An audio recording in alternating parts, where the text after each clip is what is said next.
qualifying one started off brilliantly with a 3.294 seconds ahead of Verstappen in second place, with a mountain between us in each of the sectors. After the session, the AI improved slightly and Russell took second place, going 2.636 seconds behind me. However, it did come with its flaws, with a need for a second lap when I corner cut or track extended somewhere around the circuit. Qualifying 2 was arguably better, with only a single lap taken to go P1, with a 2.663 second gap over Russell in second place. I was again clear in each sector, but a reduction in the gap was due to a slow sector 3. After the session, no one could beat Russell, and he stayed second place ahead of all the other AI. No need to say the gap again. Qualifying was then in the middle of the two other sessions, as we went 3.074 seconds ahead of Norris this time. Once again, clear in the third sector. The end of the session arrived and the Brits moved around, and Hamilton now took second place, 2.538 seconds behind me, closest all qualifying.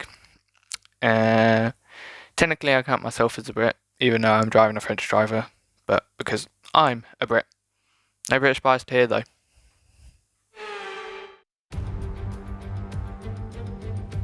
A warm welcome to all of you joining us at Silverstone today as the grid begins to form up for what we hope will be another phenomenal race. It's time for the British Grand Prix.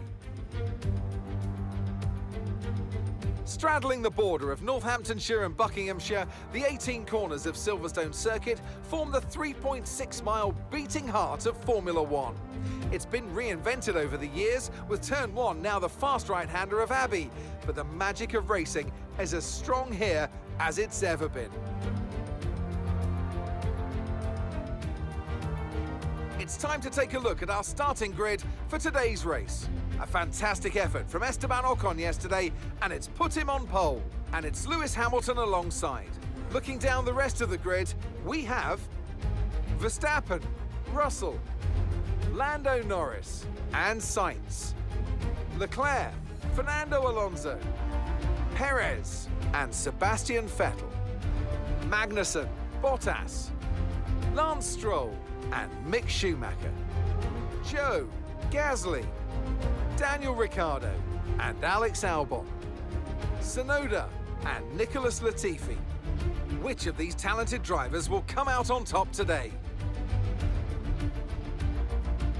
Anthony Davidson joins me once again in the commentary box, and it's fantastic to have you with us here, but I'm curious, as a man with experience out on the track, how do you stop those pre-race nerves from becoming overwhelming when you're lining up on the grid? Well, I imagine they'll be starting to feel the adrenaline as they anticipate the rundown into Turn 1, a bit like preparing to go into battle.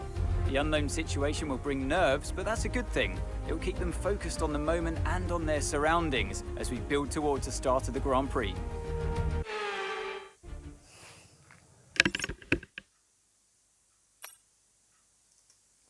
Here we are then on the grid for the British Grand Prix. Everyone on the mediums and softs, it looked like. I can't quite remember. I've just been having to deal with a hard drive with all of my stuff on, being a absolute nuisance, and I think it may be broken. So yeah, that's cool. Anyway, checking out the strategy, seeing if soft medium is going to be quick, and then soft medium, or even hard medium, as is the original strategy choice.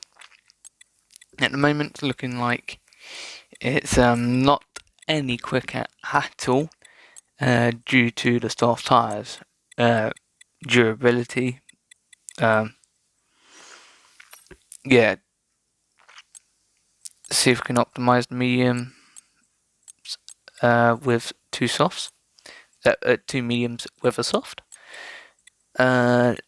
Seemingly late.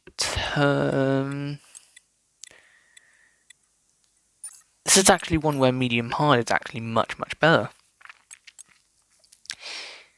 Okay, cool. We've been finishing quite highly on fuel lately. I said that previously. Are we actually going to reduce it all the way this time? Yep, 101 kilograms. Seems good enough to me. But we'll just add an extra kilogram. Make sure we finish the race with enough fuel. Here we go. British Grand Prix home race. Let's just get straight into it. So, we were one of the top 10 that started on the mediums. Most of the top 10 did. Lewis got us off the line, but George on his softs did not get me, so that was a bit of a surprise. That the medium tyre got me, but the soft didn't. Either way, I just went around the outside of Hamilton in the loop, and so just drove away as if I was already in first, but it was quite easy to overtake around here. As you saw from qualifying, I'm 3 seconds quicker than the AI around here, and constantly throughout this race I was thinking I should be doing Championship 79 right now, which yeah, I should have been, but you know, I can't drive, as found out from last season. And a little bit from that corner, I went a little bit wide at the apex, but I was able to keep a healthy gap over Hamilton. Can you say that's a healthy gap? I know. Because technically, if you're pulling 2 seconds, whatever, it's a big gap. Lap 4 was next with a track limit warning.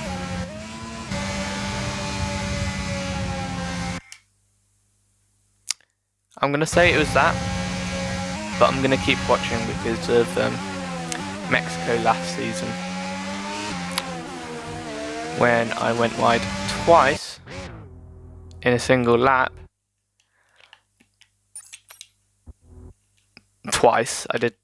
Went wide twice on 2 different laps. 2 laps I went twice wide, but the first time I went wide in both of those laps, it was really, really wide, but that weren't counted as a track extension.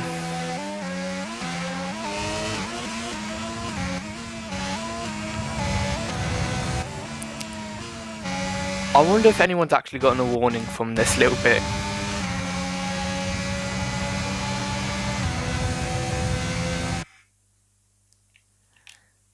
I'm just within the white lines here.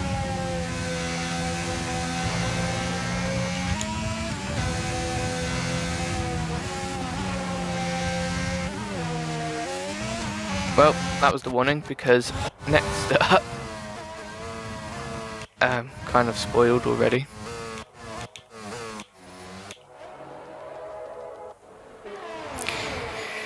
Next up, we head on board with George Russell on the soft tyre. Not able to make any improvements on Lewis Hamilton yet, but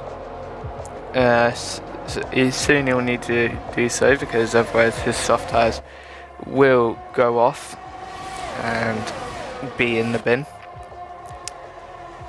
However, his engine decided to get in the bin first, going out with a complete engine blowout. Exact same as the first season of Championship 59.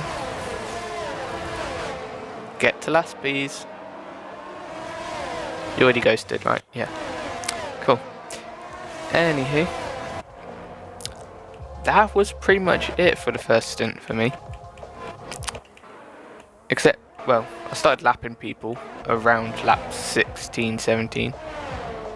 Yeah.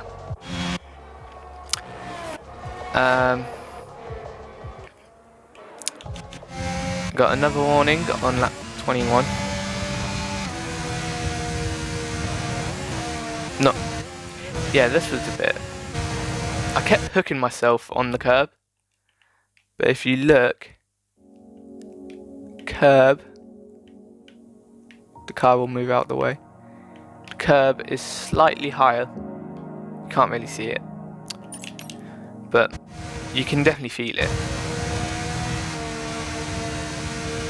I lost the back end. Not even halfway through the race and we have a minute already on Lewis. Anywho, let's go find that second track limit.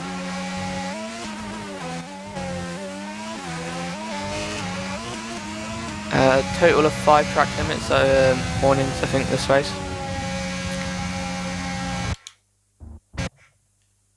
There it is. I know I had one at Cops. You always gotta have one at Cops.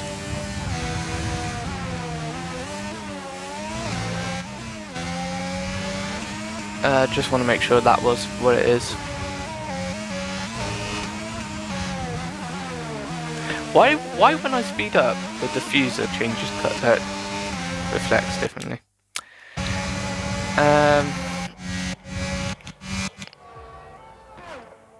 Lap 23, as you would have seen by the strategy screen, our pit lap. So, after lapping Latifi, we were coming in to box. Latifi's quite high actually. I'm surprised he got up to 12th at this point in the race. But it's probably because he didn't box yet. Everyone behind him, I think, was on the soft to begin the race. We came into the pits a little too fast. So we got a 5-second speeding in the pit lane penalty. Should have been avoided, but the only reason it wasn't avoided was because I decided to brake at a 50 for the Vale chicane. Why did I think this would work? I don't know, because the pit lane is a little bit later. But it didn't, because the pit lane you have to go down to a lower speed.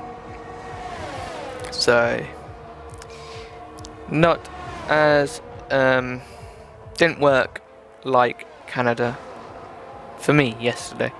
For you, probably 2 days ago, maybe 3. I don't know. My whole schedule on releasing videos is quite messed up, to be honest. I could barely tell you when each video will be out.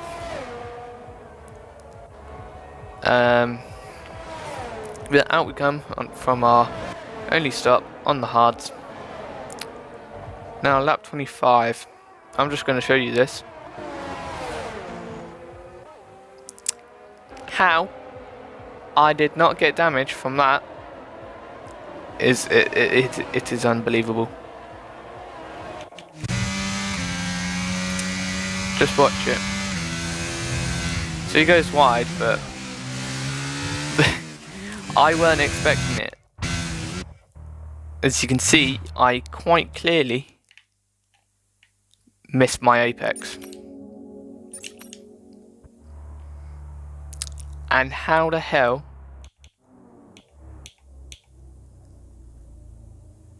that hasn't given me front wing damage at least, I will never know. No need for FIA investigation. Just poor driving in awareness from me. I was trying to talk to Mark, so that didn't help. Also got a track limit warning on this lap. Third one, give me the penalty. And then also a fourth one.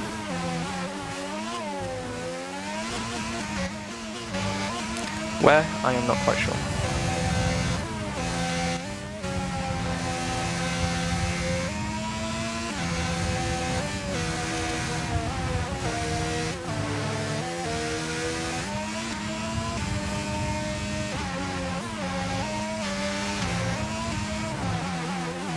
I am actually not sure where I can't go here.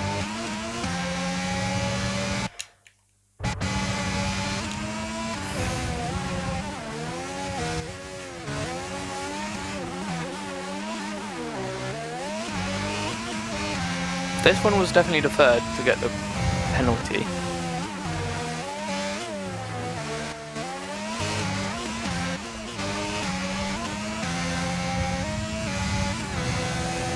Did I'm so confused. Where did the corner come?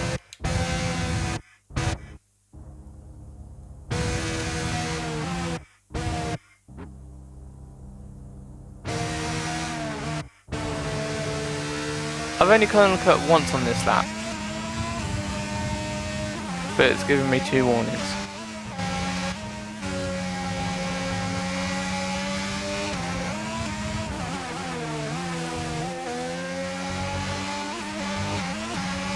Okay, that's very stupid.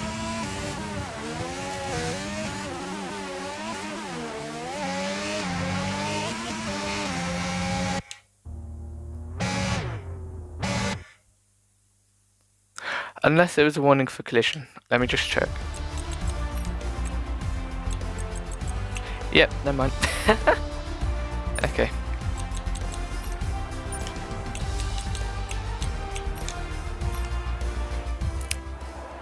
Lap 45 then. By this point, Verstappen had got Lewis, and Lewis was battling with Norris.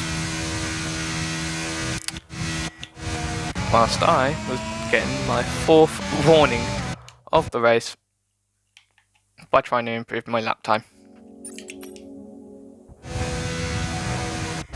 Did I? Yes, I did. Did I get closer to the current track record? No, I don't think I did actually. But it didn't matter because I got the fastest lap and the win in the bag already. Everyone was lapped, and I started lapping everyone twice. That's Sonoda there, and Latifi had already lapped. Don't know what happened with Latifi. He was up in 12th and then decided to fall down. Probably because of strategy choices. And you can see that I've completely drained my battery. Under 10%. However, I finished just above 10. That just above 0. Not quite what I wanted because there's a podium pass challenge. Do I really care about the challenge? No. I just want to do it because XP looks cool. I know I'm not going to ever use the podium pit coins, but yeah. Either way, we came across the line in first place with the fastest lap, extending our championship lead over Verstappen and George. And as we approach the halfway distance in the next race, Austria, looking good. Our best ever start. I think this is our highest points tally we've had in Project Ultimate F1 AI since at round 10. So it's looking good. Maybe Championship 19. That was a good race that season. No, it wasn't. I fell apart during the middle of the first half of the season. Either way, we won. And I'm going to shut up now because there's no point continuing talking. So I'll hand you over to later on me. Here we are at Sector 3 then for the end of the British Grand Prix on lap 52. What I'm watching is going to be a slightly bit behind, but who cares? Just unfortunate to come up to these three. I would have liked to have lapped them, go past the glasses in the grandstand, and coming around the final corner to win my home Grand Prix. Not just missing out on finishing on 0% ERS. Unfortunately, we didn't use enough on the final sector, and we ended up with about 7% left. Well, they've done a brilliant job, I must say, under some intense pressure to take a well-earned victory here at the British Grand Prix.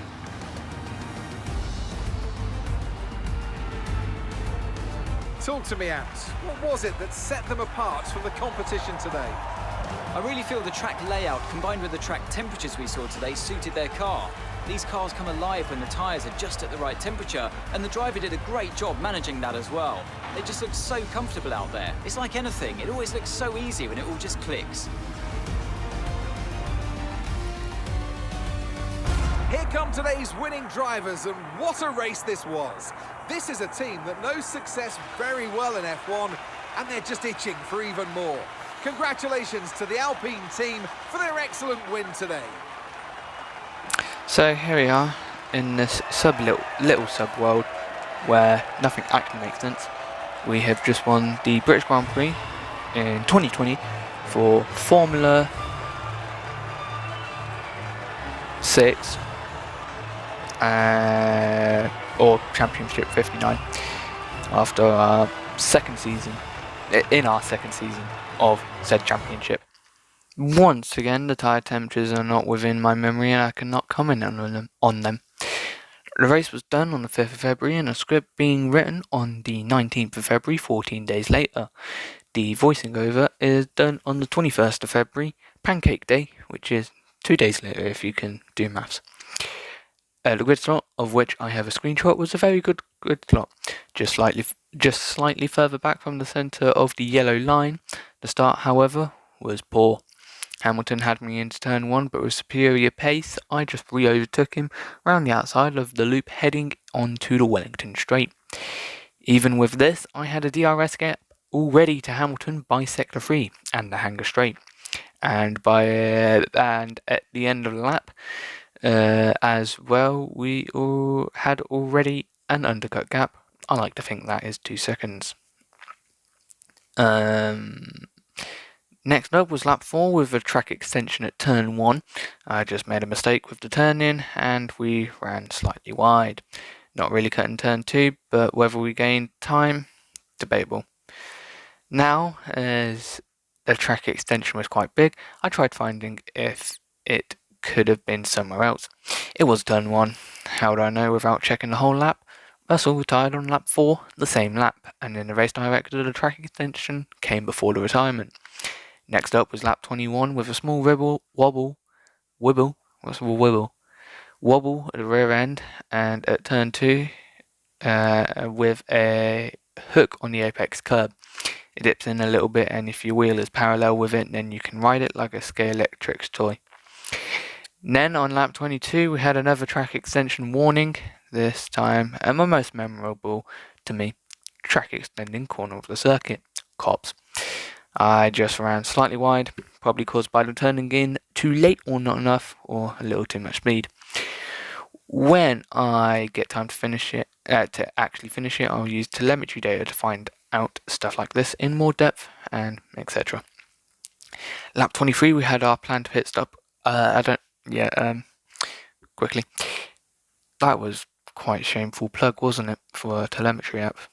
Even though I'm probably not going to put it out to the public and only I am going to be able to use it. Because I don't know how to put downloads into YouTube descriptions. I'd probably put it on GitHub, but there's so many telemetry apps out there, so you wouldn't need mine. Anyway, mediums to hard for the one and only pit stop. However, entering the lane we used the 50 meter board for the Vale chicane as my braking reference for the pit lane speed limit. It was a bad idea as I sped into the pit lane, even with locking up. And then a scary moment on lap 25 with Sonoda. Into turn 1, he was getting blue flags and decided to go wide and let me go. However, yes, this makes it look like my fault, I did not pay attention into turn 1, and instead I focused on the AlphaTauri and went wide with him, and then noticed his speed decreasing, and so I very nearly ran into the back of him. And actually I did, but it was only for small contact, and so we both got away with it with no damage at all. I lapped him around the outside of turn 2 and into the brake zone of turn 3. However, lap 25 also had a third track extension warning for myself through Aintree, maybe just recovering from the scare with Sonoda. I also got another warning on this lap, but No, it was just a warning for collision with Sonoda. Makes sense. Lap 45, well, actually no, it was light contact. No damage at all. And yet when we do get damage, Perez, Azerbaijan, no warning at all. Not even no, nothing. Lap 45 came, and with it came a 4th track extension, and with a track extension at, maybe for the first time, turn 1. However, you may think people have already track extended turn 1. I did that earlier in the race. I think. I can't even remember now. Yes. Lap 4. Well, the exit, yes. I extended the... this time, I extended the circuit on the entry to the turn. Very weird and funny. Last but not least, lap 52, and we came around the final corner and won the Grand Prix. Not much else to say, even though my weekend clip is called Boring Race. I forgot to clip the Sonoda incident. The race, actually looking back, was not too boring. Before scripting this, I forgot about everything except the win, pole, strategy, and the weekend clip being called a boring race. So that's going to be it. When is this going out? This is going out Thursday. So we'll have 1 day of pre-season done already. Actually, this will be going out at the beginning of the 6th hour of the day. 8 o'clock, 9 o'clock, 10 o'clock, 11 o'clock. Lunch. 1 o'clock, 2 o'clock, 3 o'clock, 4 o'clock. Coming out on the final hour of pre-season, I think, if the timing is what I just said, it'll come out at the beginning of the final hour or the beginning of the second final hour. So let's see if it's going to give any hints on how Ferrari are going to bottle it this year. Yes, I am still scarred from last year. Anyway, that's going to be it from me. I'm just going to say goodbye, and I will leave you with the race highlights. The music's already playing by now, so you probably can't even hear me. So I'm just going to say goodbye now, and you can get on with the rest of your day. Goodbye.